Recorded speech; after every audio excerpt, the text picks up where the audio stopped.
Welcome to the October 17th regular meeting of the Ann Arbor Planning Commission. For detailed information on meeting procedures, please review the full printed meeting agenda provided. Ms. Kelly, will you please call the roll? Chair Lee. Here. Vice Chair Abrams. Here. Secretary Weich. Here. Commissioner Mills. Here. Commissioner Hammerschmidt. Here. Councilmember Dish. Here. Commissioner Save. Here. Commissioner Clark. Commissioner Weatherby. Here. You have a quorum. Thank you. Moving on to approval of the agenda, may I have a motion to approve? First by Commissioner Mills and seconded by Councilmember Dish. All those in favor, please say aye. Aye. Aye. Any opposed? Motion carries. Minutes of the previous meeting, may I have a motion to approve the minutes of October 3rd? Moved by Commissioner Abrams and seconded by Commissioner Mills. Any discussion? All in favor? Aye. Any opposed? All right, a motion carries. Next up are reports of the Planning Commission and written communication. Councilmember Dish, do you have anything to report? I do.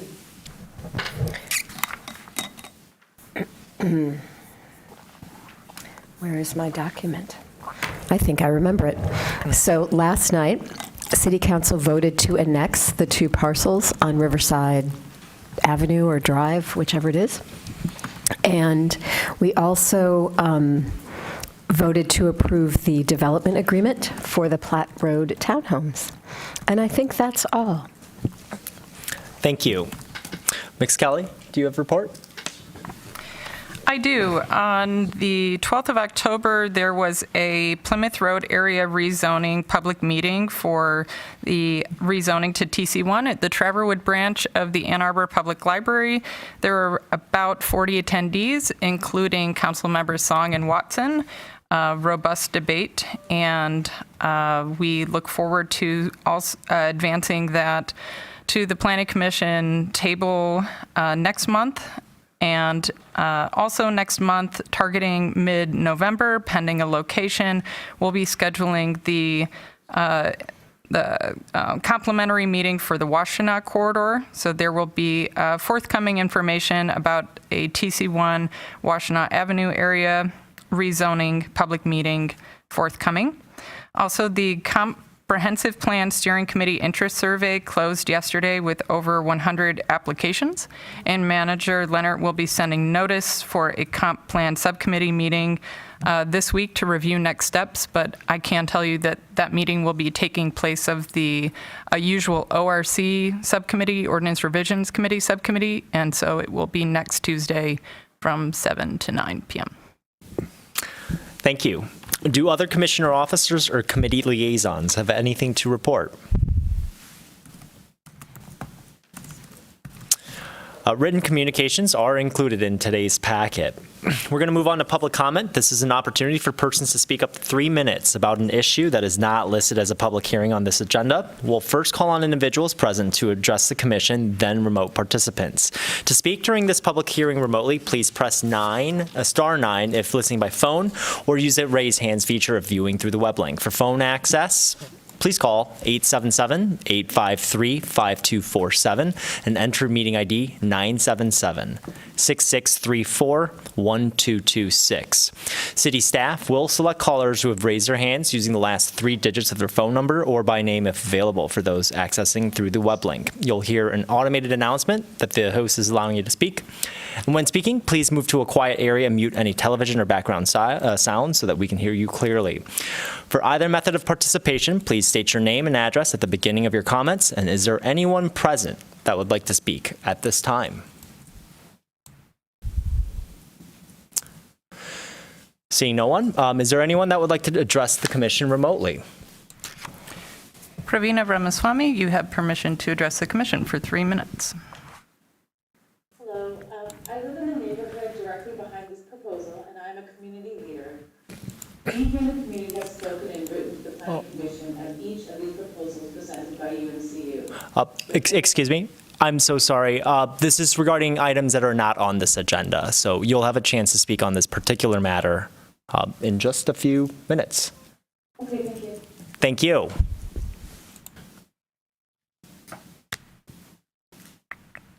Just giving it one moment. Yeah, no problem. There was one other hand raised, but it looks like they have lowered their hand. So with that, I believe that we have no hand raised unless, Pravina, do you have a general public comment to make, or are you raising your hand for the public hearing later? For the public hearing. Okay. In that case, there are no hands raised. Thank you. We'll move on to public hearings for the next business meeting. Staff?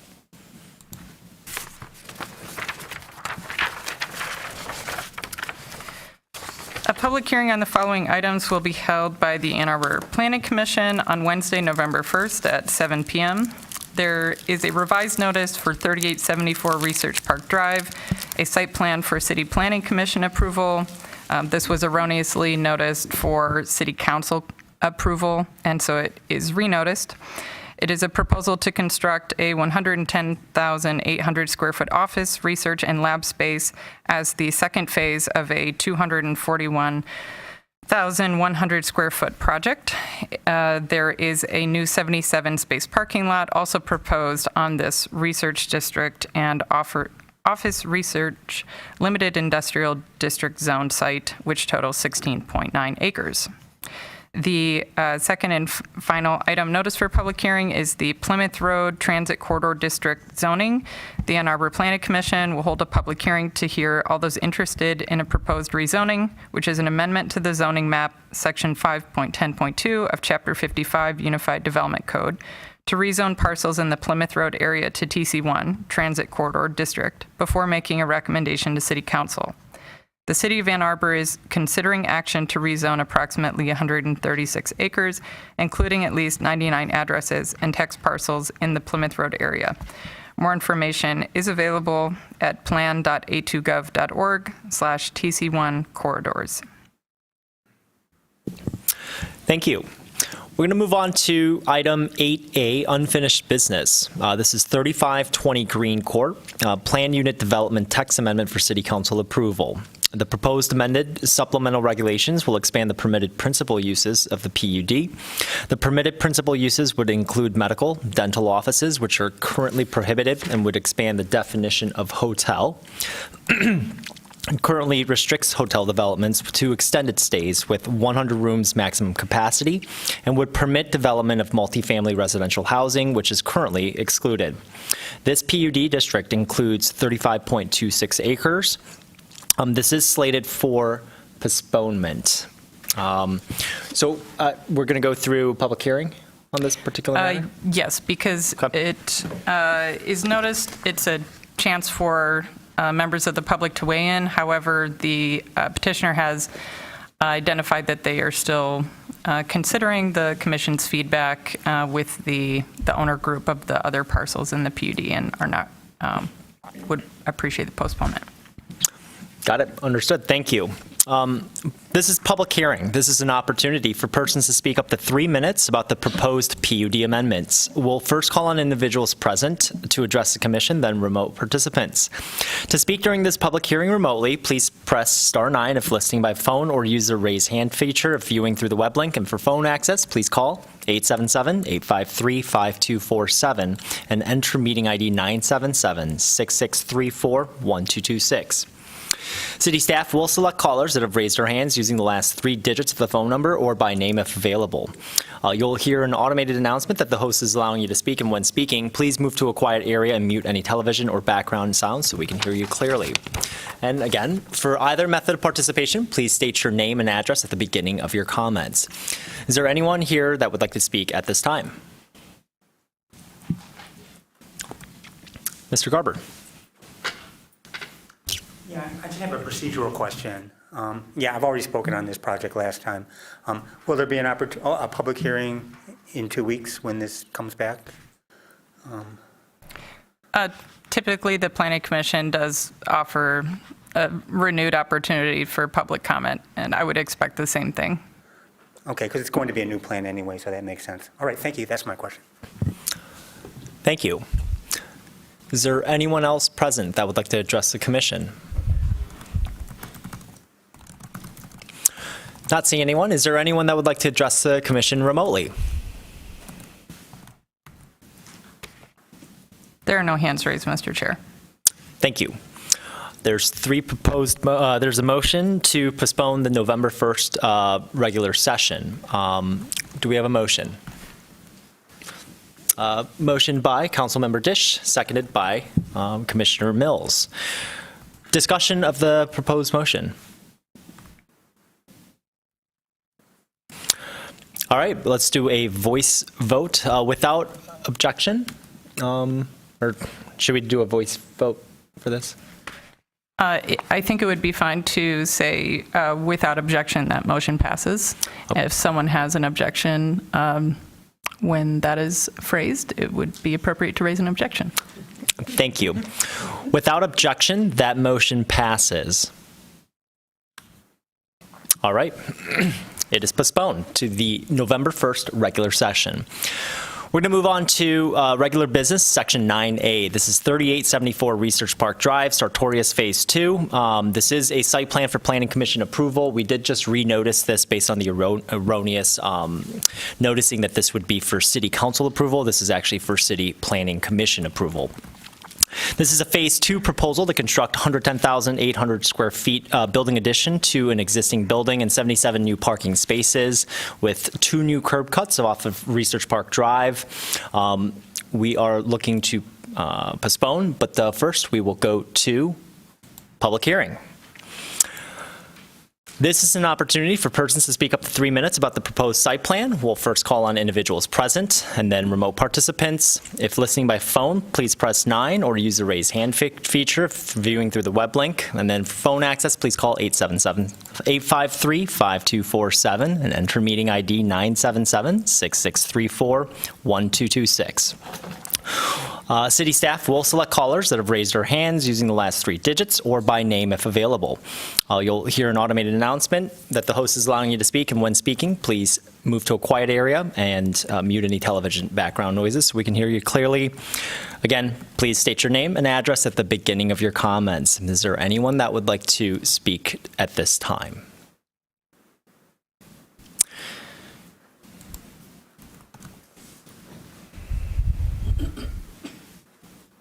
Thank you, Chair Lee. Ken Garber, 28 Haverhill Court. Again, procedure, we're not going to have a petitioner presentation or staff report preceding the public hearing? That's correct. It's going to be held all together at the next meeting, next regular meeting. Okay. Well, I'll say my piece now then. Thank you.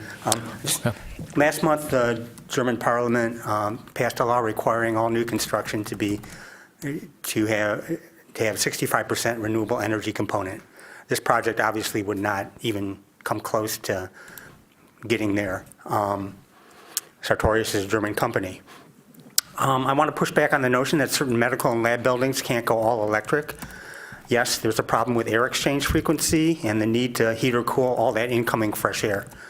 Bill Vernier, who's a consultant to Sartorius, told council back in April that these lab buildings work 24 hours a day. They never go down. They never have an off season. They basically are functioning at full airflow all the time to get the air changes per hour that are required by the code. Yes, you have to design for that, but OSHA regs do specify 4 to 12 air changes per hour for active fume hoods, but nothing in OSHA regs that says you have to run these hoods all the time unless they're storing toxic substances. What we heard, 24/7 operation, is now considered outdated practice and highly wasteful. Some of the new practices are, 1, Venturi valves, which reduce airflow to a minimum when the hoods are not in use. 2, turning down the airflow in labs when they're not occupied, putting the ventilation system into vacancy mode. Hood hibernation, where the Venturi valves control fume hoods individually instead of banks of them, and ductless fume hoods, where instead of sending the fumes outside, they're run through a filter and then recirculated. Not all of these solutions can always be used, but if they're designed into the building, they can greatly lower energy use and reduce the need for constant air exchange. I don't know that Sartorius has considered or is even aware of these innovations, but other new lab buildings in cold climates are doing this, and some have been able to go all electric using geothermal coupled with heat pumps. These include St. John's University Health Sciences Center in New York, the Integrated Science Facility at Carleton College, Minnesota, and others. Yes, doing this is more expensive up front, but Sartorius is getting a lot of help from taxpayers. A 12-year, 50% tax abatement that I calculate should be worth about $3 million. $2.7 million in brownfield funding, of which $2.6 million is for non-environmental activities, and an MEDC grant to Sartorius of $1.2 million as an incentive to locate here. So this project is a wash in public subsidies. The least it can do is meet our community standards for clean construction. Thank you. Is there anyone else present that would like to speak at this time? Seeing no one else, is there anyone that would like to address the commission remotely? There's none. Thank you. I'm going to read the proposed motion. The motion is to postpone this to the November 1st regular session, moved by Commissioner Mills and seconded by Commissioner Weatherby. Discussion of the proposed motion. Just wanted to clarify again, this is for procedural purposes to ensure that there is sufficient public notice in the corrected one. So thank you for the patience of the petitioner. Without objection, the motion passes. All right. We'll move forward. We're on to regular business, section 9B. This is 2935 Plymouth Road. This is the U of M Credit Union. A proposal to demolish the existing office building and constructing a single-story, 4,790 square feet credit union building in this O office district zoned site subject, dividing this site. Staff recommendation is approval, and we will move on to petitioner presentation.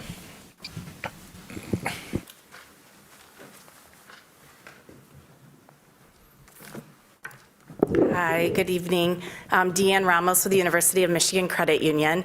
I just wanted to say thank you for all of your guys' feedback previously and the communities. Hopefully, what we have to present tonight, you'll find the adjustments appropriate. And just to let you know, the University of Michigan Credit Union is here to provide choices to our members, giving them options of where they like to do their financial services. We're here to invest in the community.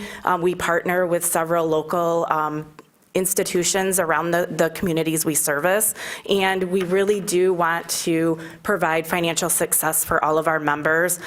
Their success is really critical and important and a very big core value for us. So we are here to really partner with the community. So I just wanted to make sure that I presented that, and then I will turn it over to both Ted and Tom to go ahead with the presentation. Thank you, Deanne. I'm Ted Hirsch with Midwestern Consulting, here with Tom Phillips of Hobbs & Black. Thank you, commissioners, for being here tonight. So I think most, if not all of you, were here at the last iteration of this project, and let's get this off the screen. So we'll kind of go through this presentation, and if you'll recall from several months ago, there's probably not a whole lot that looks a whole lot different. We did remove the drive-through. Kind of heard loud and clear that that was something that was kind of a major sticking point for the project, and went back to the drawing board and have the project in front of you tonight. So again, I'm just going to kind of graze over a couple of these slides. I think everyone's pretty familiar with the location of the site on Plymouth Road and Prairie Street. The existing location that UMCU has outgrown and looking to kind of move down the street and provide more opportunity, as Ms. Ramos had stated, for their clientele. So a couple of the highlights here about the project characteristics, the same as before. The project is being pursued under the existing office zoning. No rezoning, no variances, and now no special exception use for a drive-through are being requested. We still do have the same land division proposed and the landscape modification for street tree placement. So here's an updated site layout. Again, pretty much what you had seen before, with the driveway removed, a couple of pavement access, parking kind of adjustments. We've still kept the divided parcel to the west will be just raised and reseeded. We're still keeping the rain garden kind of central to the site to provide a little bit of extra green stormwater infrastructure in addition to the detention system. In the previous iteration, there was a little bit smaller solar array proposed on the drive-through canopy. In this reevaluation of the project, it's been now considered that this solar array can be placed on the main building roof, and so that's what we have in front of you tonight. The access criteria are remaining the same. The existing curb cut on Plymouth Road is going to be taken out of commission and shifted over to the east, which allows for a little bit better traffic flow with the land division and any potential future development on the west parcel to be accommodated. The existing curb cut on Prairie Street will remain. And then there is a bus stop that gets shifted over to the east as a result of the shifting of the curb cut on Plymouth. Utilities, again, pretty much the same as what you've seen before. The storm sewer, the collection detention system gets conveyed to the north end of the site and then outlets to an existing storm sewer in Prairie Street. All of the service connections to the building for water and sanitary happen directly east of the building to existing mains in Prairie. The biggest notable change with regard to utilities is now that the credit union is committing to fully electrified HVAC and mechanical systems. There is a backup generator proposed that will use natural gas, but again, that's just for backup situations. And that's pretty much everything that's changed with the site, so I'll hand it over to Mr. Phillips to talk about the building. Tom Phillips, 100 North State Street, Hobbs and Black Architects. So the building, we've heard feedback from the community also that in terms of the height of the building, that it is one story, but it is a tall one-story building. It's 22 feet tall to the edge of the roof, and the peak is 26 feet, so we're going to have a little more height along Plymouth Road than a typical one-story building. Otherwise, it's a very well-insulated building that exceeds all the energy code requirements for insulated construction. And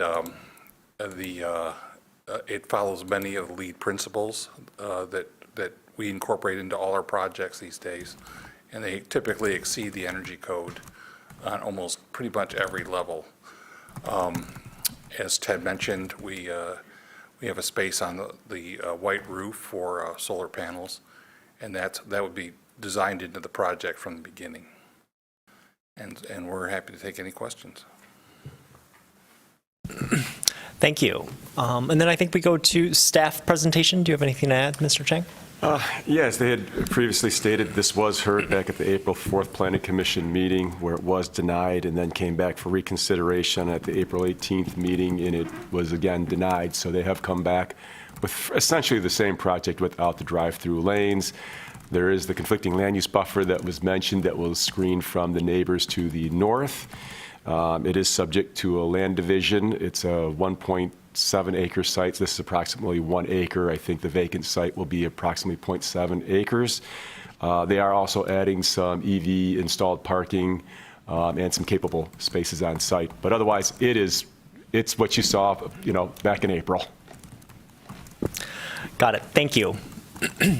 We'll move on to public hearing. This is an opportunity for persons to speak up to 3 minutes about the proposed site plan. We'll first call on individuals present to address the commission, and then remote participants. So to speak during this public hearing, please press *9 if listening by phone, or if viewing through the web link, please use the raise hand feature. And for phone access, please call 877-853-5247 and enter meeting ID 977-6634-1226. City staff will select callers that have raised their hands using the last 3 digits of the phone number or by name if available. You'll hear an automated announcement that the host is allowing you to speak. And when speaking, please do move to a quiet area so that we can hear you clearly. And for either method of participation, please state your name and your address at the beginning of your comments. So is there anyone present that would like to address the commission at this time?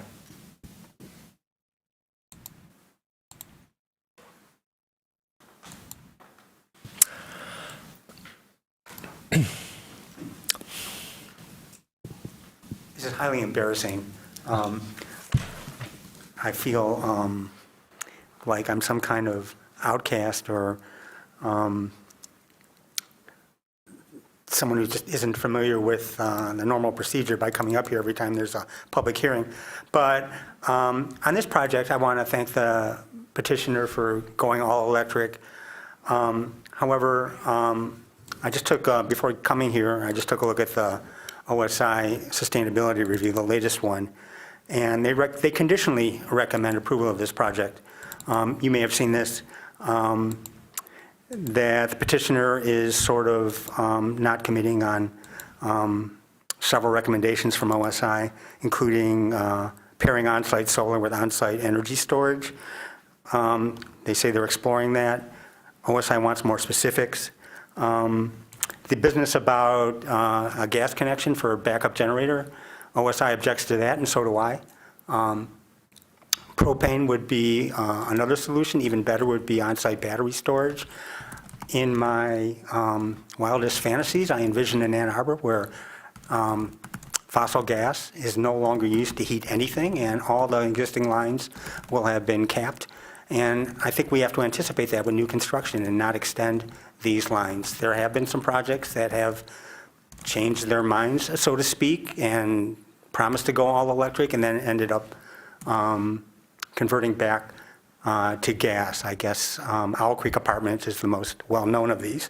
So let's not put in a gas connection to begin with. Passive house certification, OSI asked for that. And petitioner needs to specify a demolition waste management plan. So I guess, yeah, those are the things that OSI really wants to see, and I do too. I know there's been a discussion around this table that developers can't commit to a lot of these things because we're just at the site plan stage, and mechanicals and other plans come later in the process. But I believe that for new construction, it should be assumed from the concept stage of a project that it's going to go all electric and, if possible, net zero energy at this stage of the 820 plan and of the ongoing climate crisis. So I don't think it's unreasonable to ask petitioners to come in with concrete plans for this kind of building right up front, right here at the commission, even though the UDC does not give you the power to enforce that. Thank you. Thank you. Is there anyone else present that would like to speak this time? All right, seeing no one else. Is there anybody that would like to speak remotely? There are 2 hands raised, Mr. Chair. The first is Pravina Ramaswamy again. You have permission to address the commission. Thank you. Again, apologies for earlier. My name is Pravina Ramaswamy. I'm at 2831 Renfrew Street. I live in the neighborhood directly behind this proposal, and I'm a community leader. We in the community have spoken and written to the Planning Commission on each of these proposals presented by UMCU, with over 50 engagements with 0 favor. Since the last proposal, where the Planning Commission requested UMCU to engage with the community, there has been no attempt since. The parcel and location is a prime location and has a potential for meeting the direction of the Transportation Corridor, or also known as TC1 project, which the Planning Commission will be reviewing on November 1st. I understand that this proposal falls within the current zoning requirements. However, in just a few days, those requirements will likely change. But what won't change is that the building design, if approved, will be here for 50 years plus. With the TC1, University of Michigan 2050 plan, and the expansion of Thurston Elementary AAPS school that will become a 2-story building housing 600 students, we need to think longer term. We ask the corridors better plan for the future of this growth that we see.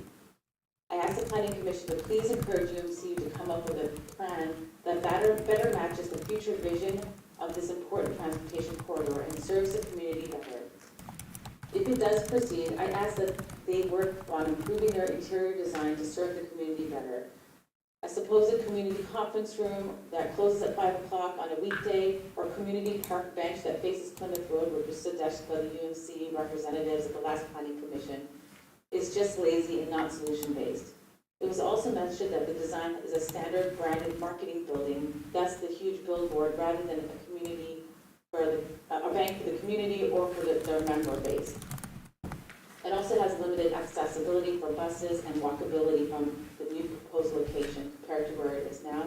And the parking lot is in the front and in the back, not like the TC1 requirement that requires it to be on the sidewalk.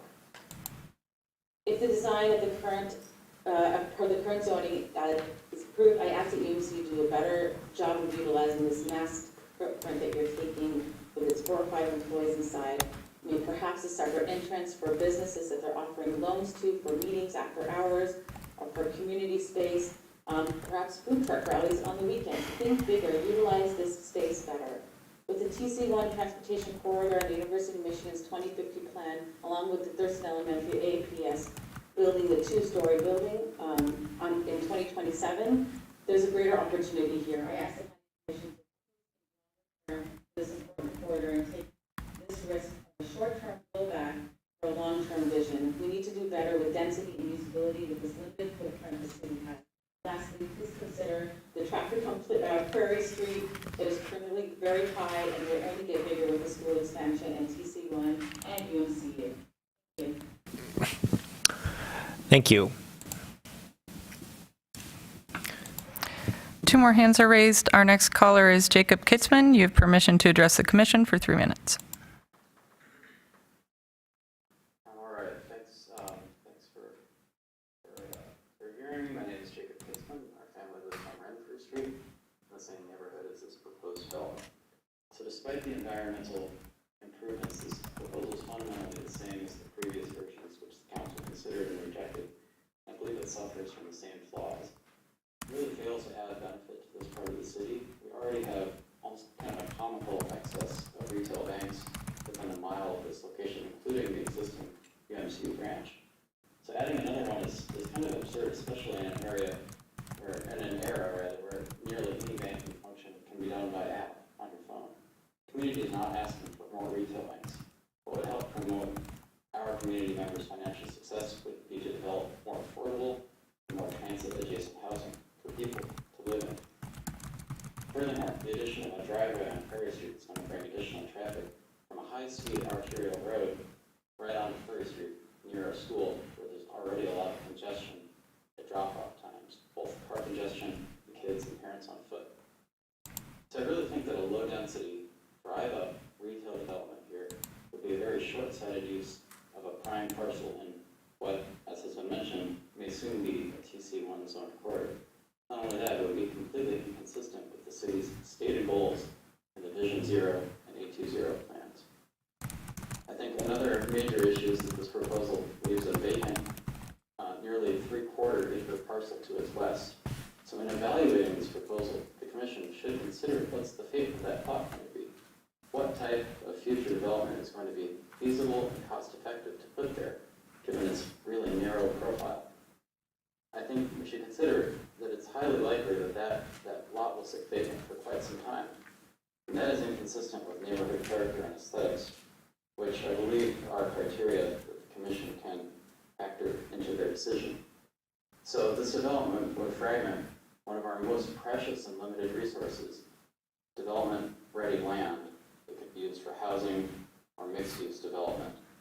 And it would promote sort of an outmoded, carbon-intensive, pedestrian, unfriendly mode of transit, which the city's stated goals say we should be doing less of. So I urge the commission to use your discretion to deny this unneeded and unwanted development, or to at least postpone it until it can be better integrated with the evolving vision for this area of the city. It's 2023 and we have to do better than this. Thank you.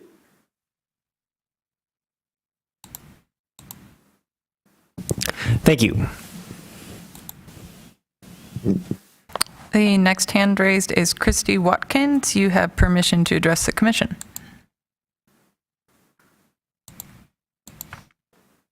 Thank you for your time this evening. My name is Christy, legal name Christina Watkins. I reside at 2960 Sheffield Court. I live approximately a quarter of a mile from this site, and I walk my dogs every day through this neighborhood. So I'm again pleased, as other callers have mentioned, to see that UMCU removed the drive-through lanes and has shifted its energy use to electric. However, I'm actually very disappointed to see that UMCU did not think bigger, as other callers have noted. I was really expecting, by the fact that there were two sort of denials back in April, that we're going to go back to a much sort of rudimentary drawing board and to think much more broader about the larger situation in Ann Arbor. To think about mixed-use buildings, think about affordable housing, to think about the Vision Zero, as other callers have mentioned. You know, in light of the fact that this summer we had, you know, a significant number of climate incidents and so forth, like these are the things that we need to be thinking about, is not just getting our, you know, energy usage off of problematic fossil fuels, but also more density, as the TC1 or transit corridor plan that is coming up in just 2 weeks is going to potentially bring it to fruition. So I'm just a little bit disappointed that University of Michigan Credit Union, of which I have been a member for over 10 years, since I moved to this state, had not kind of done a little bit more engagement with the community and a little bit broader thinking. So I do hope that the commission can take those thoughts into account. Thank you for your time. Thank you. Do we have any other callers? That was the last caller, Mr. Chair. Thank you. All right. I'm going to close public hearing on that.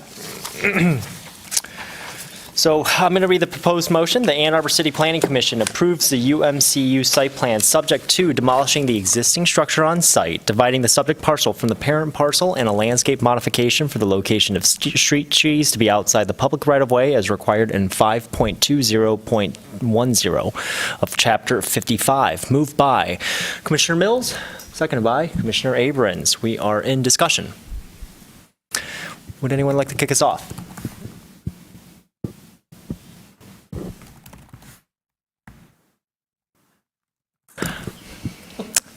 Commissioner Mills.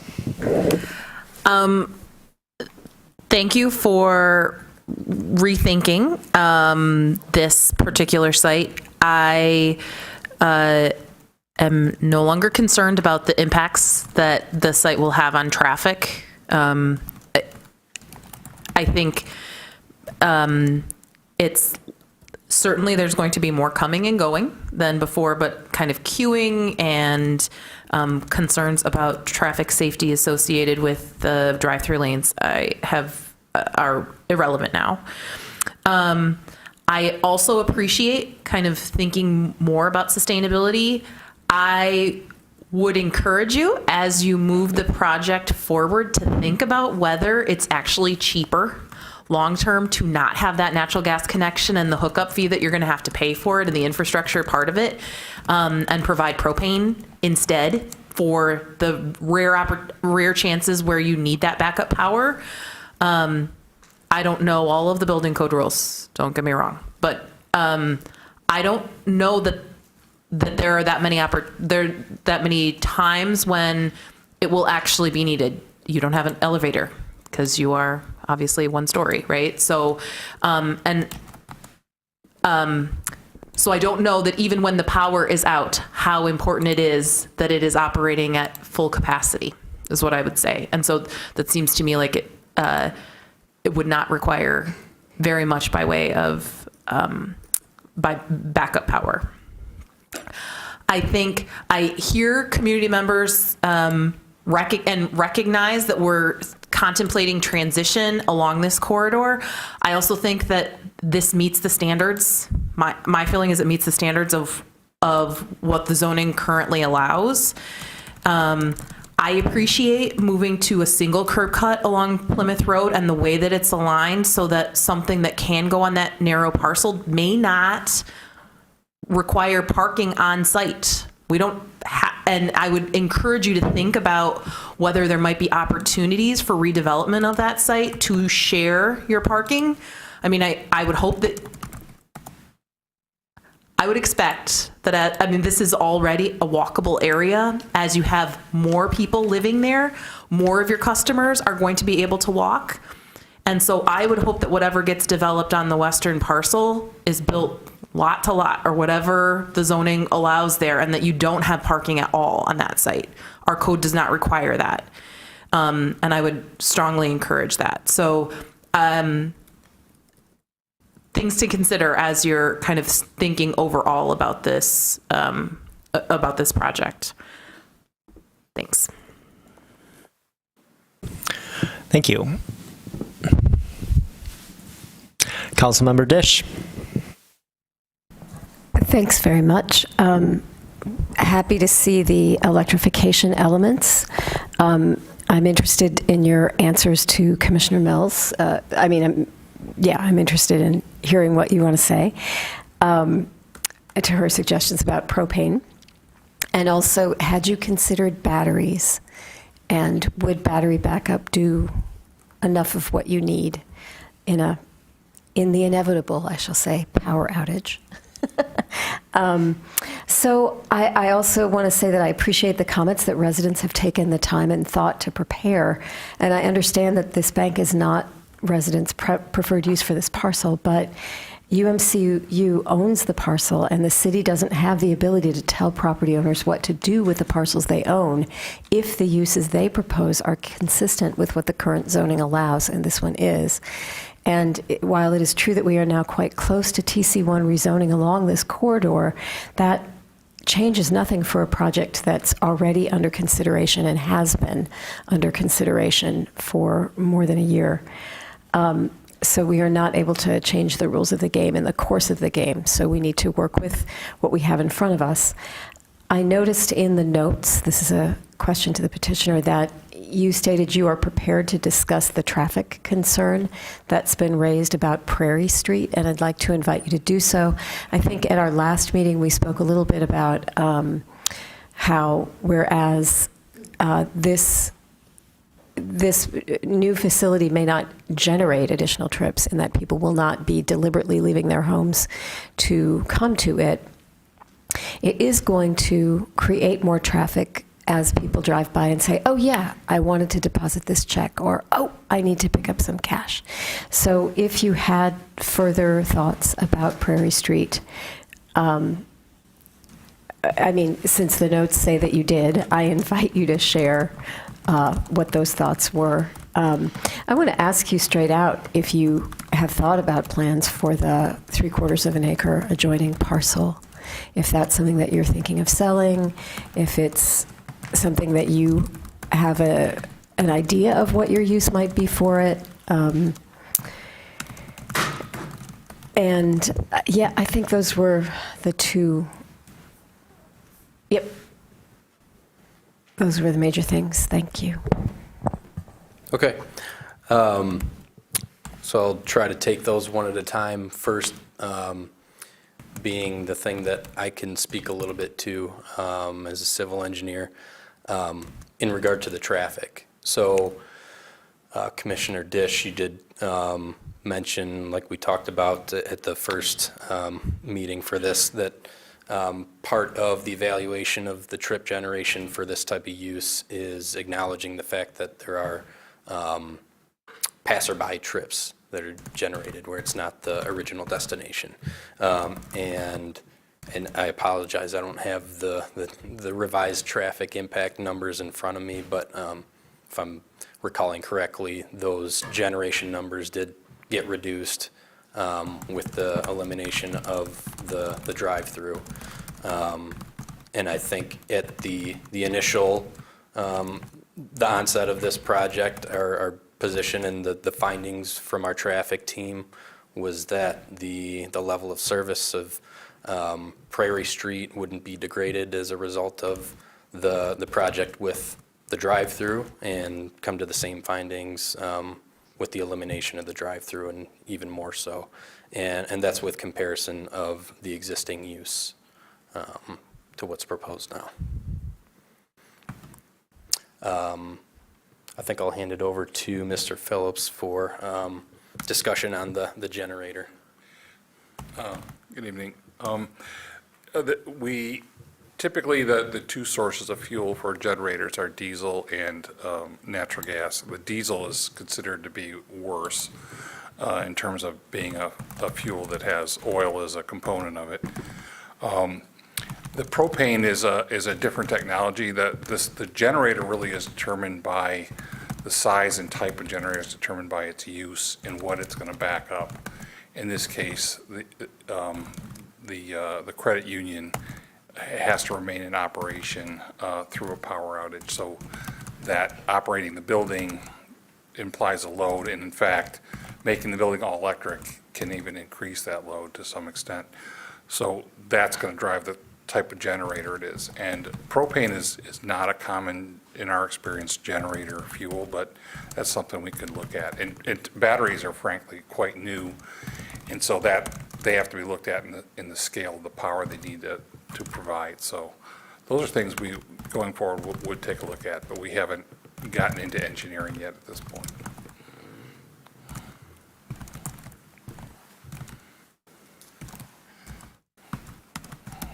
Hi. To answer the third question, as far as use on the adjacent parcel, we do not have specific plans for that. We're trying to make it through phase one of the project before determining what the use of that parcel would be. But of course, whatever zoning was in effect at the time that we did, we would certainly consider that as we were to move forward. So.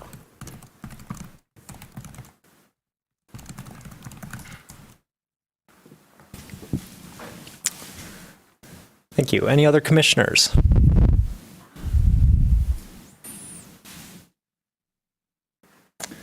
Commissioner Hammerschmidt.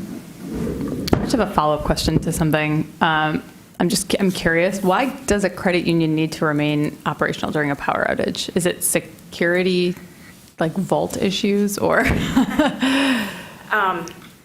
In order to service the membership base, the computer systems, the HVAC system, all of that, and then our camera system, our alarm system, does need to be operational in order for us to keep the doors open. But it is for security, a big portion of it.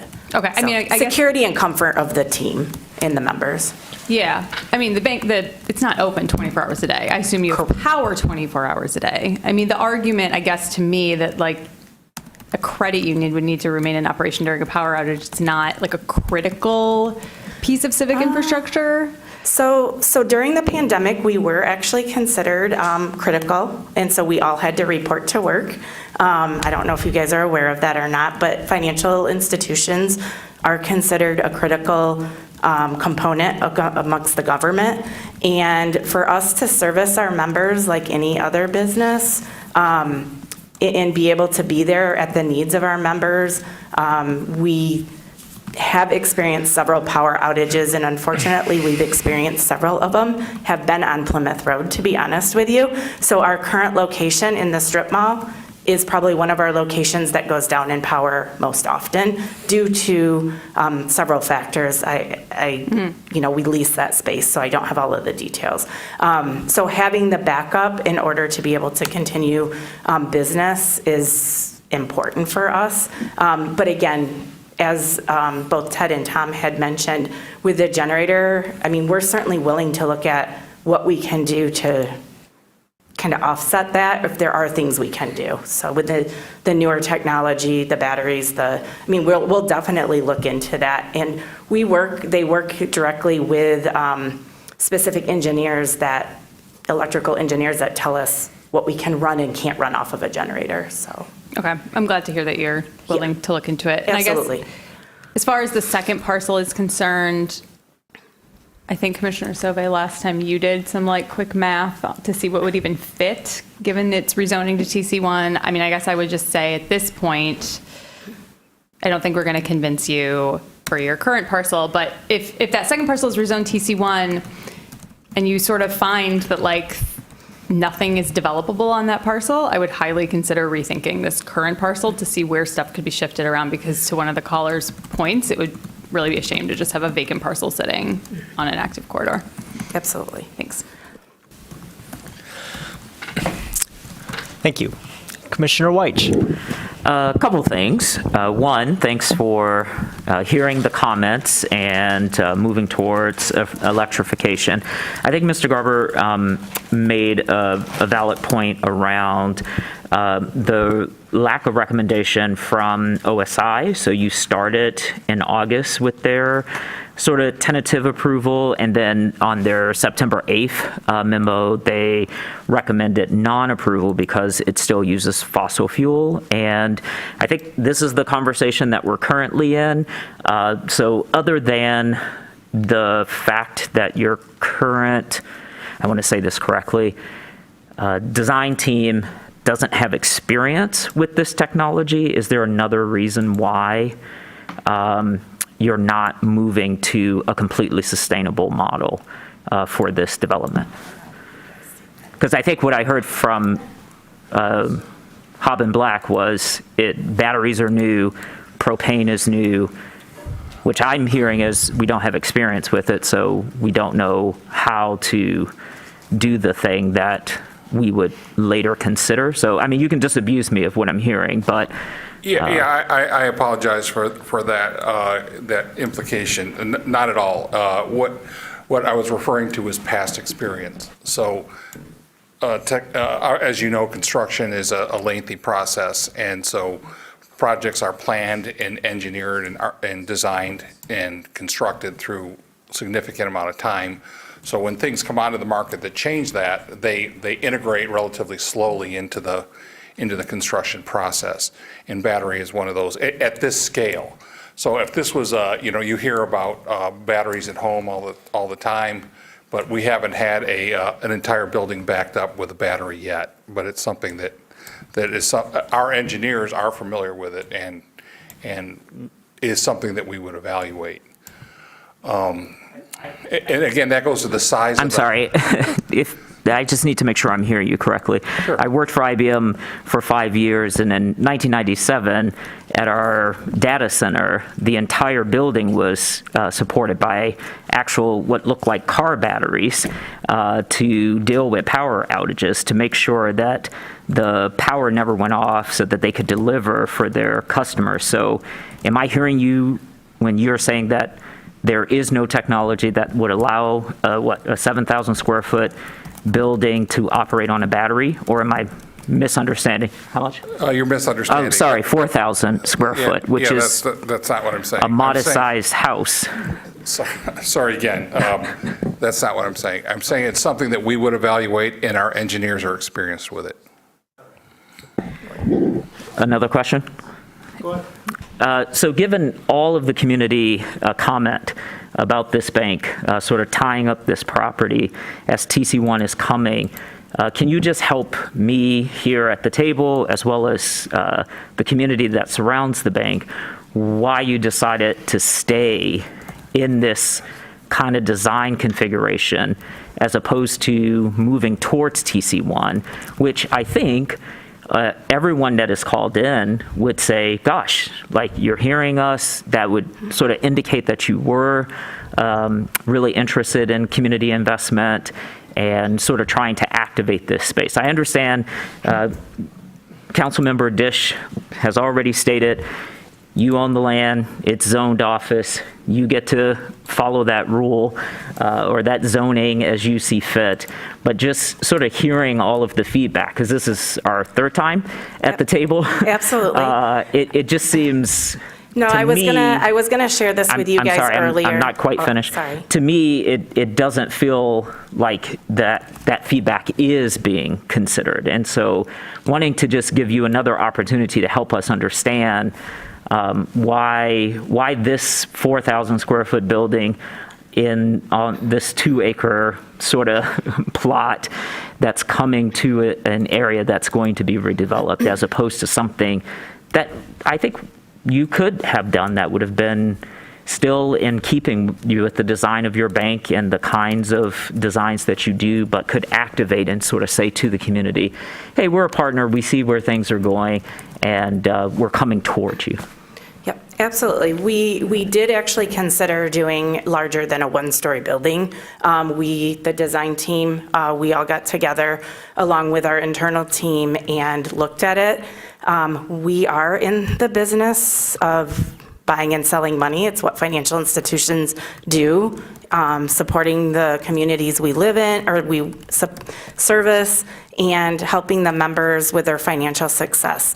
Unfortunately, sometimes it does not always generate the right revenue to pay for the to go higher when that's not our specialty. You guys talk about multi-use housing, all of that stuff. That is not our forte. We did look at doing conference centers, things on multiple levels. Unfortunately, it just didn't give us the return as a business that would make smart business decisions. So we did go back to the drawing board and look at that.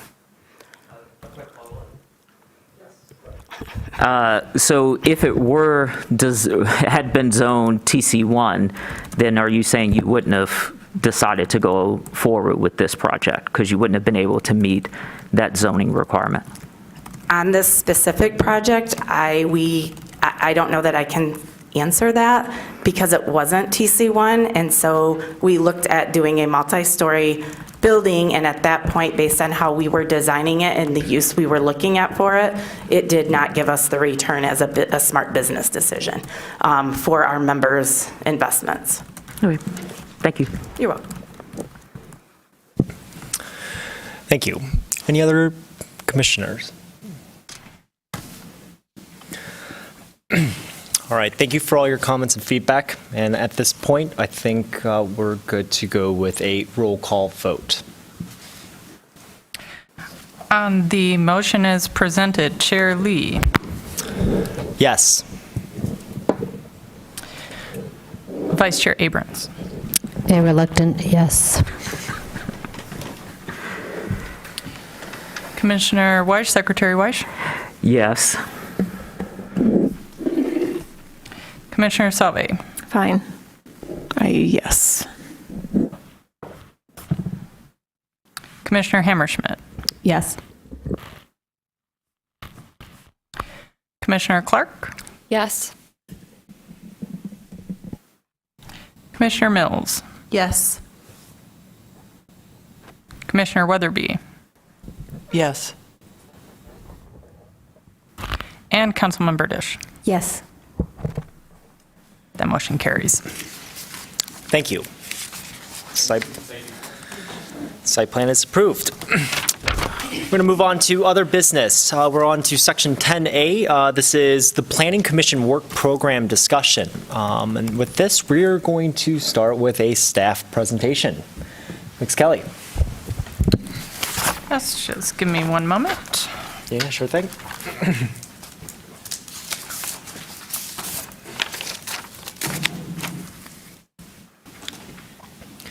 And a big thank you to whoever brought the chocolates. I think that was Commissioner Abrams. So. And Dish. Oh, and Councilmember Dish, thank you. Kit Kat, very clutch. We We have a whole bag. Too much chocolate. Sadira, do you want some chocolate? Thank you. Oh, boy. It's here now. Uh-oh. Hot potato with them. Yeah. So the work program is adopted on an annual basis, and currently the commission has a 2022 to 2023 work program, but not the follow-on for 2023 to 2024. There was a healthy discussion on an update and what it would include and look like at your October 18th, 2022 regular session. However, there was not a final resolution to adopt a new work program. And so we revisited that at the July 24th, 2023 Ordinance Revisions Committee, and an updated work program was proposed to reflect the October discussions, update many of the statuses that had transpired since October of 22, and also identified work which probably should be channeled through the comprehensive plan process, since that is such a significant undertaking. The ORC draft and also what is carried forward today is a draft that attempts to also match the level of effort of the matching, hopefully, the ambitions of the Planning Commission with the staffing that we have available, and also offering opportunities for staff to get involved in so many of the things we would like to channel through the comprehensive plan process. So we can walk through those, but as we go along, please keep in mind you can adopt the motion as proposed to accept what's before you.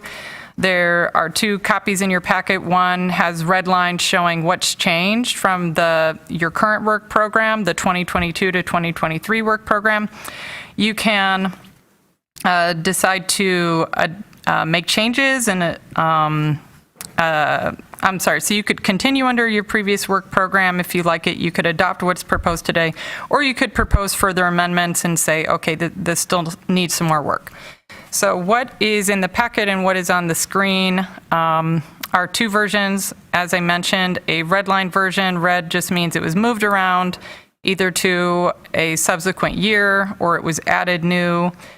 And then there is a kind of a clean version of that has the red lines removed and the items that were at the very bottom that said they were totally removed because they're being advanced through another process, for example. That would be the version that staff are proposing to adopt. So you can see that there are a number of things that were requested to be worked through that have already been completed. That's good news. That includes things from 2022, like TC1 rezoning of State and Eisenhower, R2A lot sizes, site plan review thresholds, and updated stormwater regulations. And many things in 2023, although they may be complete for the Planning Commission table, there's still staff work that has to be done behind the scenes, advancing it to the council table. In the case of TC1 rezonings of Washtenaw and Plymouth, preparing public meeting materials and the like for community engagement. So please keep that in mind as you're looking at these. If you think, oh, that's cleared the ORC, or we've seen that at the table, there may still be a lot of activity that has to happen in the department to move those forward. So 2024 is the lightest year, and that is because it coincides with so many things from the comprehensive plan update. And we've tried to identify and separate out things that we would like to tackle comprehensively as part of one effort through that plan, using the ORC as a soundboard, and also the comprehensive plan subcommittee as a sounding board. I am happy to entertain any questions that you have or speak to other items that are in the proposal. Thank you. And so to clarify, the proposed motion would be that the Ann Arbor City Planning Commission hereby adopts the 2023-2024 City Planning Commission Work Program. So I'm looking for a move by Commissioner Mills, seconded by Commissioner Weich. We're into discussion. Commissioner Weich. All right, I wanted to just ask staff about moving the unzoning, which is something that I have advocated for since I've sat at the table, into our work year for next year. Is it just staff capacity to start targeting unzoning that has it placed in 2024 as opposed to maybe the remainder of this year? Actually, that is the current tentative topic that staff proposed for the November ORC meeting. So Okay. we are imagining those discussions to start this year. Since we're on an every other month schedule right now, making time for the Comprehensive Plan Subcommittee, which shares 2 members with the ORC. Really, the November discussion is just going to be wrapping our head around it, how to chunk out sections, divide work, think about it. Okay. So essentially, it will be starting in 2023, but it's not, it's going to be more administrative in nature. I'm smiling behind my mouth. Okay, I see the smiling eyes. Thank you.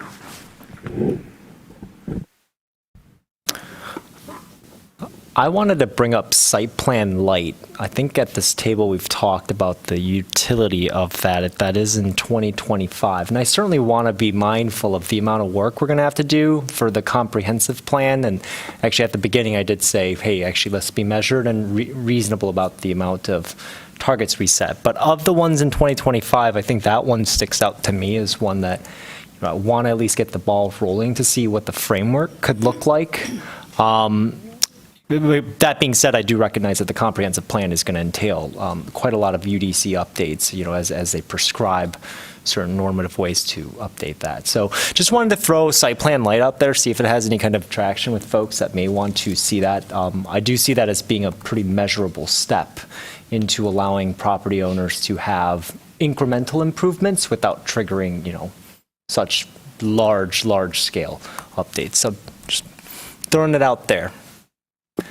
Commissioner Abrams. Thank you. That comment makes me have a question maybe about sequencing and timing. So my understanding is that the comprehensive plan, the majority of the work of drafting and adopting the comprehensive plan happens in 2024, which then I would assume that 2025 there's a lot of work effecting the changes which are suggested in the comprehensive plan, right? Like adopting the plan doesn't actually mean there's no ordinance revisions that happen then. Sure. So in some ways I'm wondering, wouldn't we have space in 2024 to be doing things while the comprehensive plan is coming into being, knowing that 2025 we're going to be very consumed with enacting the plan, if that makes any sense, as opposed to clearing 2024 out to work on the plan. So maybe my other question is, how much of that is going to happen on Tuesday evenings, if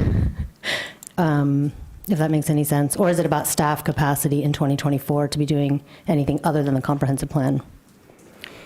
Does that make sense? My question makes sense? I would say in crafting this, staff capacity was a huge consideration. We would love to tackle so many things in partnership with the commission that are on this list and that say 2025 plus, but it has been challenging with one thing that's good is, and I know is of so much importance to this body, is increasing new housing in the community. We have a large volume of development review right now. And we actually have expanded a professional services contract that was on call to help to pick up some work. Ancillary to that, you all know that we are actively hiring to replace retired planner Kahan. So being able to meaningfully engage staff in the comprehensive plan with a very high workload was the primary consideration in readjusting these various items. And in particular, site plan light was discussed as being a heavy lift, which is why it was moved. So it's a discussion. I'm open to your feedback. I do think that what is before you today reflects what staff think is still in a stretch space, but realistic, and gives the opportunity to engage meaningfully in the details of comprehensive plan discussions. Adding additional rearranging stuff, we can try it, but I want to make sure that what we have on paper is something that the commission can feel confident about, as well as staff. Thank you. The context helps, and even just hearing that there's a high volume of development proposals in the pipeline. I'm also noticing that in the comprehensive plan list is analysis of affordability plus city development requirements plus regulatory flexibility, which I feel like site plan light sits in there anyway. Like there are certain aspects of site plan light that hopefully will be part of the comp plan process as well. So I think that even though the spreadsheet has cells with boundaries, that these things are going to actually mix quite a bit. So thank you. Councilmember Dish. I just wanted to say that I was happy to see corridor design standards in the comprehensive plan list, because I wasn't aware that that was going to be able to be meaningfully part of the comp plan, because it seems like it's a big thing, and that it might, in some cities, it has a plan of its own. And so do you have any idea how extensive that discussion might be? I know that we are entertaining a separate scope that would be through the same consultant team, but as an add-on to the comprehensive plan to dive into what a build-out of TC1 corridor standards and improvements could look like, picking one corridor and having a more robust corridor vision. In addition, we have also asked, as part of the comprehensive plan scope, to identify a modal hierarchy and some basic street design principles that would apply to all streets that may not be captured in the Moving Together Toward Vision Zero plan, which identifies a lot of strategies but does not place them into, okay, these streets, try these, but these ones probably not, which pits different modes as priorities, and sometimes you just can't do it all. You have to divide your network to meet a lot of different needs. So beyond those two things, identifying modal priorities and hierarchy, beyond downtown, and beyond the separate scope for TC1 corridor vision, starting with a corridor to be determined, we would have to have further discussion on how robust or how detailed we get. If we're going to ask for a guide, that's kind of a separate deliverable outside of scope, so it could be considered outside of scope. But I know that there is a lot of interest in that, because development is moving beyond, large development is coming before this table, moving outside of our traditional DDA boundaries. So we are having discussions with the DDA as they're coming up on their renewal, talking about how to sync conversations around greater downtown streets, what is expected design-wise in coordination with the comprehensive plan. So I hope that that answers your question. Yeah, it's helpful. I'm delighted to hear that you're entertaining the possibility of a separate contract to go into more detail, but it sounds like we'll begin to get some systemization of the judgments that we're making more responsively and reactively to individual projects, which is what is uncomfortable. So I think it's great that we're starting to move towards standards there. One thing that may also make sense is in one, and I can suggest this to Manager Leonard, is in one of the near-term subcommittee meetings for the Comprehensive Plan Subcommittee of the Planning Commission, to take a look at this list of items. Did I take your thunders, Commissioner Mills? And just talk through how and exactly in what ways these items that are of priority to the Planning Commission would be tackled throughout the process. You took my thunder. I was curious what the order of operations was, like if this had been compared to their scope of work. It's great. I think that when we were putting this together over the summer, we saw commonalities, but if the consultants don't know that this is what we hope to, that the engagement process, we're hoping to inform these kind of things, I would just want to make sure of that. And if there are things that need to be pulled out as separate contracts, because to the point that Commissioner Abrams made too, like, I kind of thought that when we pulled this over to the side here, we thought this would allow us to hit the ground running a lot better in 2025. Like, it's not that each of these takes a really long time. We're sort of doing a lot of the development for this stuff in 2024 while it's fresh in our head too.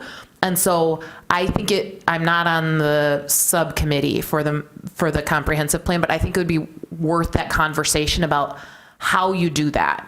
And which of these things are realistic in their existing scope. The other thing that I would just add is we're almost done with 2023. And we don't have dates for any of these things. And some of these things have been in here since January. And the one that strikes my eye is solar. And I did throw us under the bus again at the Michigan Association of Planning Conference because it's crazy. We still don't allow, we have separate rules for solar than for ground mounted, or than for any other accessory structure. And that's tricky to do. So that's not the only one that's been here for a while. So I'm just hopeful. Yep. I believe that the solar readiness just has to have some language and materials prepared to advance to the city council. My understanding is that's already been discussed and cleared through this body. So that is an example of some of the administrative tasks that can put long lists of items in the weeds. And that particular item, I'm happy to take that feedback back to the team. I've emailed a couple times, so we have actually reviewed that item and its status as recently as yesterday. So it is not forgotten.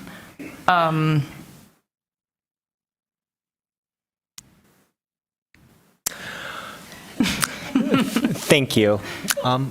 Commissioner White.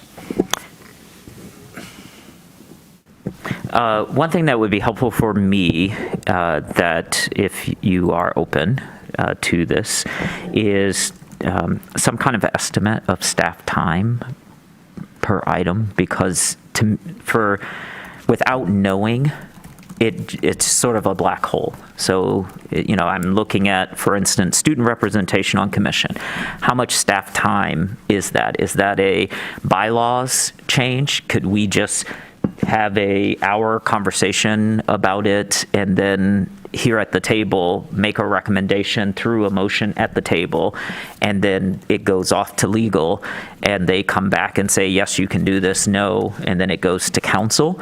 Or is there something that is not clear about that conversation that needs staff initiation, time, research, presentation in order for it to come to the table? So those kinds of things. So going through the list, I feel like there are things we could cherry pick out that we could do at the table, but I don't know what I don't know, which is what the staff component of that item is, or what staff feel like their obligation to that item is. And so I don't want to get ahead of, like, I'm an optimist. I look at things and I go, every problem is solvable. And then you say it is with unlimited resources and time. So any insight on that as we look at these would be helpful. And I'm also thinking about that vis-a-vis the capital improvement plan, which is a document that we are responsible for and that we send on. So I see that it's coming in December. There are some things that are on my sort of wish list to go into the CIP. And so if there is already a pre-existing procedural document to help me get prepared for that meeting, I can do my work and then bring that to the meeting to say, hey, here are the 3 things, and I've done this little bit of research to help this move along. Because we do have a lot of things that we need to do, and it does feel like it's taking a while, but I appreciate the insight that you're giving with staff constrained time. Yes, I totally appreciate that feedback. Just taking the example of student representation on the commission, in my mind, primarily it's Planner DeLeo and myself staffing the ORC who are talking through and advancing some of these things, and then we bring in other members of the team as needed.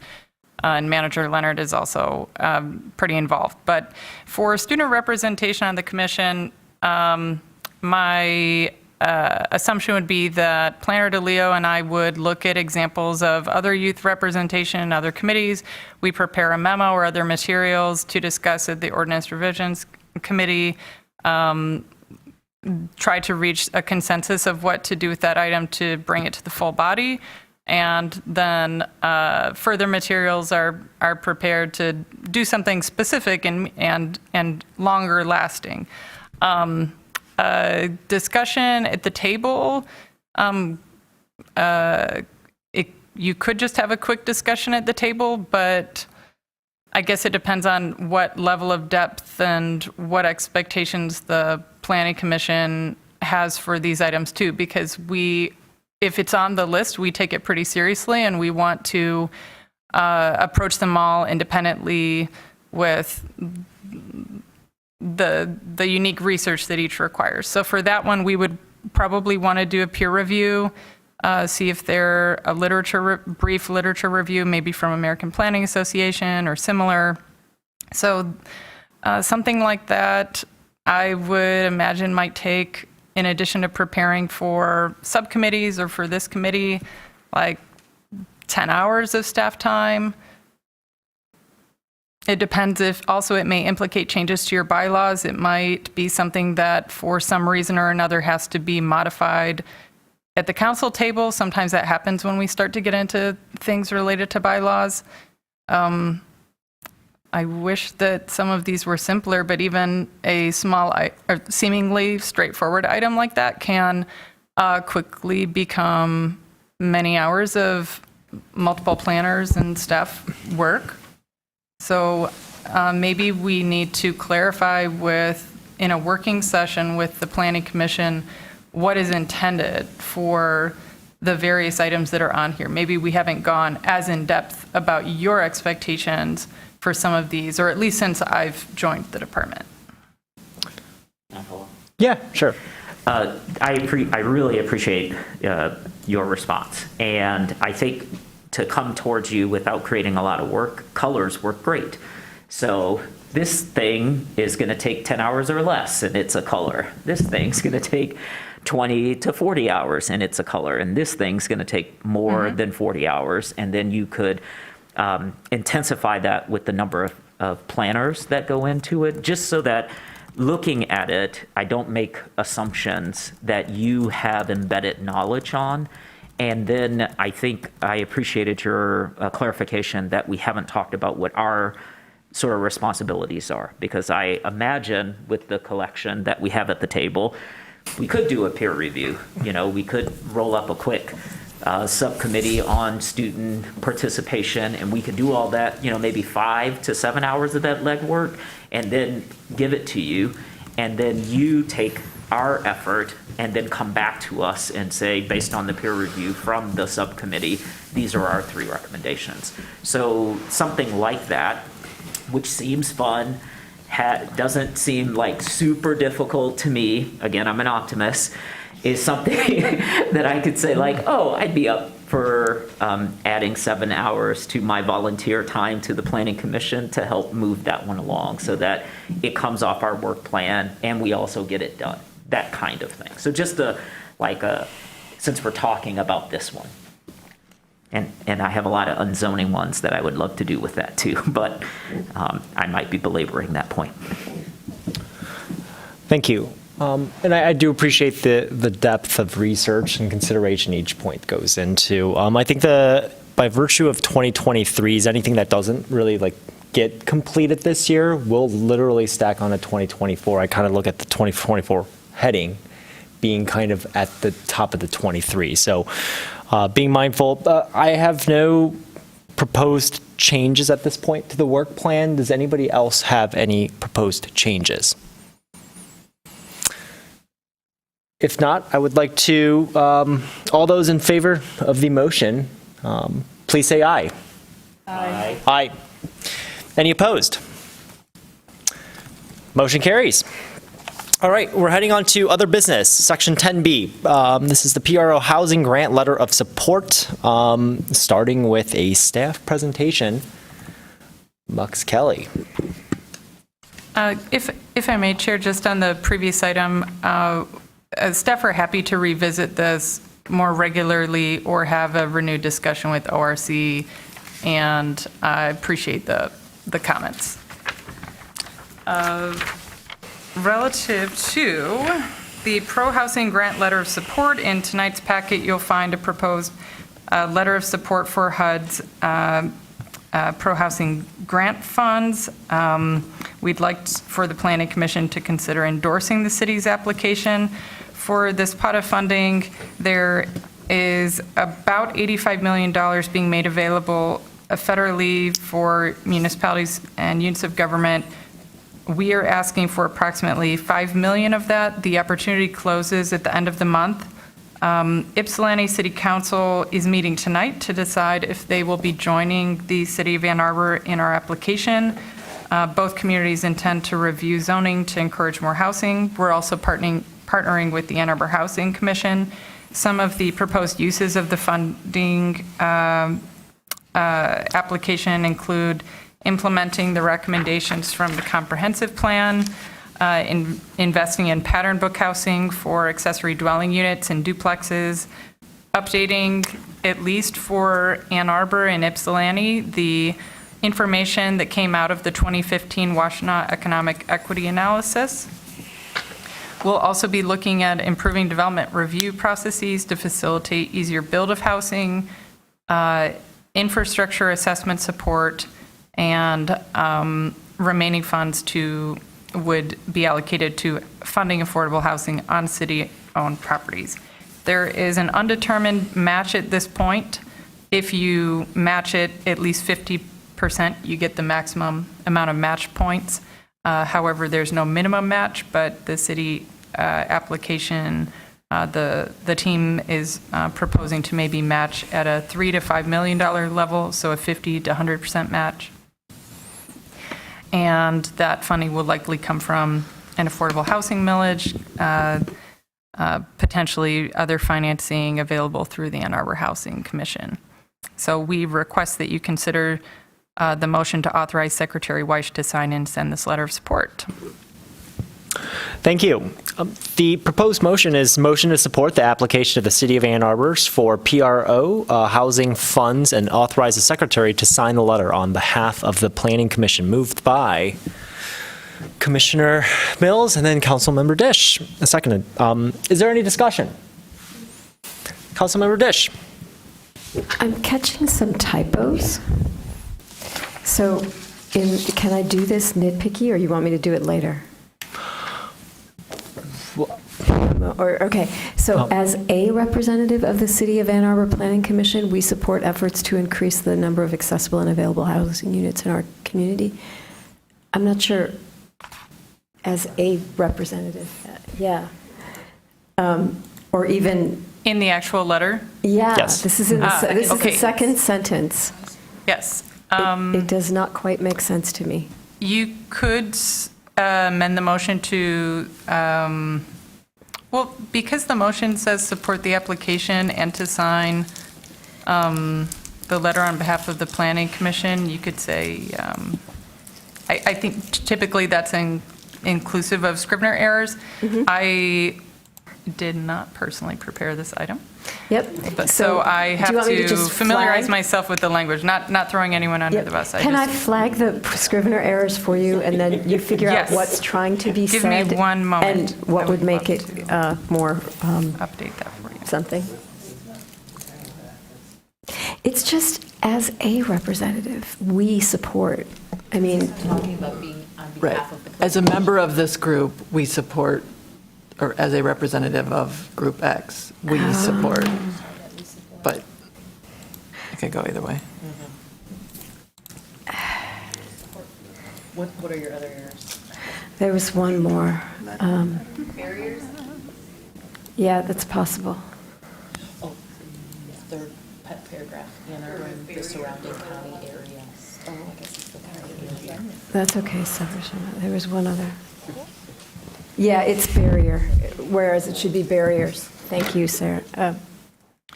Commissioner Hammerschmidt, I'm sorry. So perhaps as representatives of the City of Ann Arbor Planning Commission, we Yeah. support.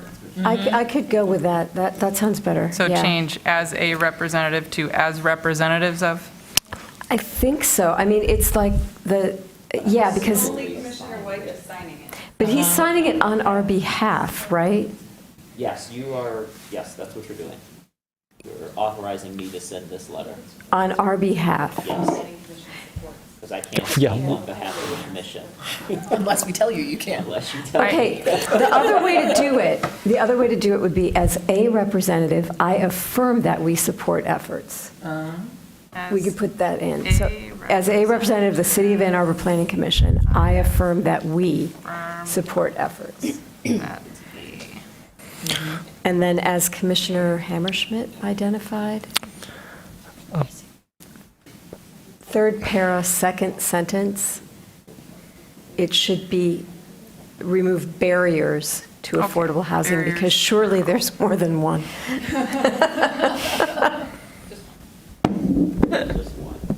Just the one. It's, one of those wooden ones. We can definitely make those changes. I don't think that it would be necessary to specify that in the motion, but we're happy to make those. I just wanted to. Yes. Oh, I get it.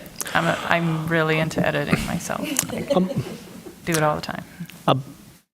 Commissioner Hammerschmidt. I just have one quick question, since I'm putting myself in Commissioner White's shoes and pretending that I'm the one signing this and wanting to make sure that it makes sense, because I caught the barriers one.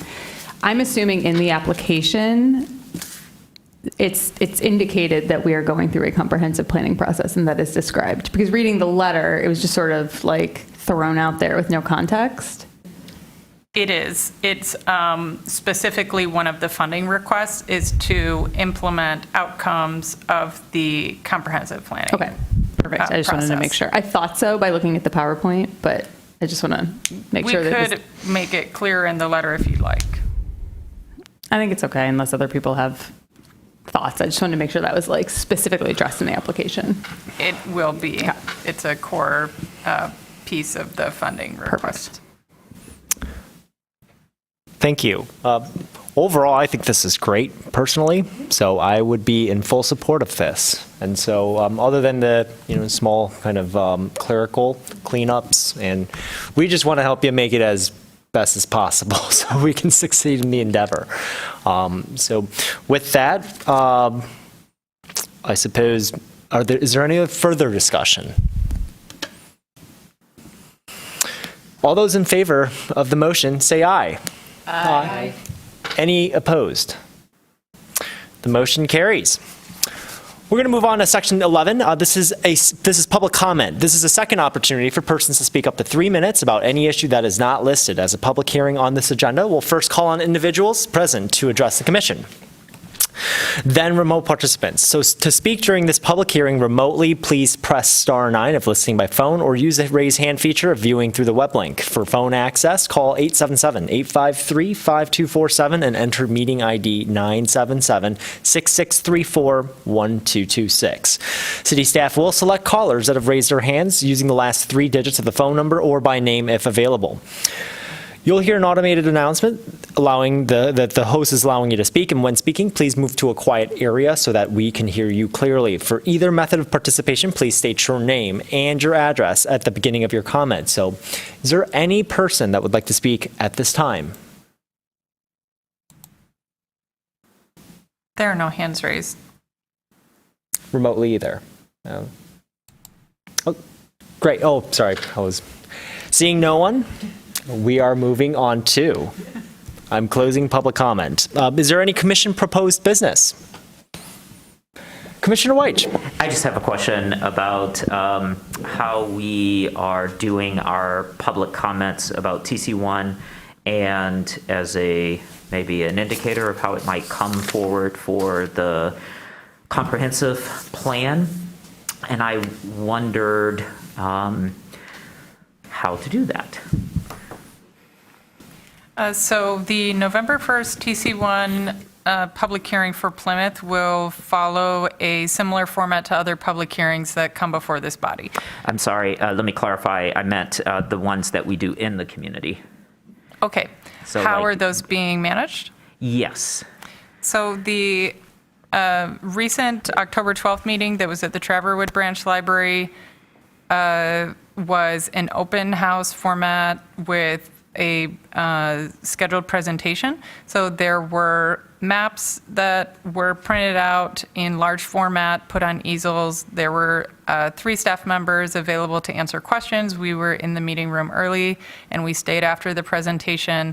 We fielded questions from the community and also offered opportunities for them to follow up with us in between the public hearing and also announcing the upcoming public hearing. So we gave opportunities through phone, email, and directed them to the project website.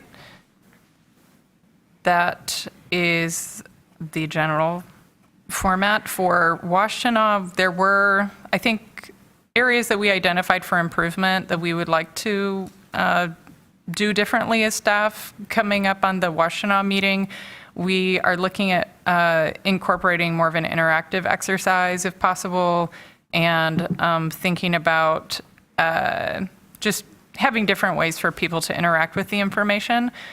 Yeah, I think my question was, is there a way to provide feedback to staff about that? Is Yes. staff open? And Yes. what is the mechanism to do that? Do I do it at the table? Because I don't know how the Open Meetings Acts affect any communications and things like that. So I just wasn't sure what the right format was to provide that feedback. But thank you for telling me how it all went. I Sorry for understood that. misunderstanding. No, it's okay. And I didn't want to interrupt you. Any commissioner is welcome to write staff with comments on anything planning department related. Okay, but it doesn't get shared? Unless I send it to If you're everyone. sending it as an official communication to be considered by the planning commission, then we would include it in the packet as relevant for the upcoming public hearing. If you say this is an official public comment, then it just Can I stays as try feedback something for out us. and then you tell me what I should do differently? Okay. I mean, you can give comments to us at the table Because that's what I'm during trying to figure out discussion. is, in this Yeah. part, how do I give feedback for what's coming? And I don't think we have a mechanism for doing that. And I would like the feedback that I'm giving to be present to the rest of the commission so that if others agree or disagree, they can weigh in. And I know there are rules about having a bunch of commissioners responding to an email because it then becomes a violation of the Open Meetings Act if more than 6 of you respond, because now it's a meeting. There is a comp plan subcommittee meeting coming up next Tuesday. But That's it in wouldn't advance be- of the, But it's not in the comp plan because it's in Oh, the I'm sorry. TC1. too many things in my head right now. Why did I even say that? I mean, if you're saying do it at the work session, I will hear you and do it at the work session. Yes, so Okay, if you would like us, we have not yet prepared the content. I'm so sorry. Should eat the Halloween candy that was given. So I'm just pulling up the list of what we have tentatively scheduled for your various meetings.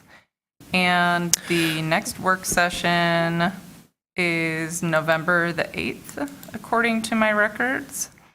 Yep. So on November 8th, we have a CIP overview, a presentation about the CIP process, and a draft of the CIP, if it's available by that date, by Kayla Coleman.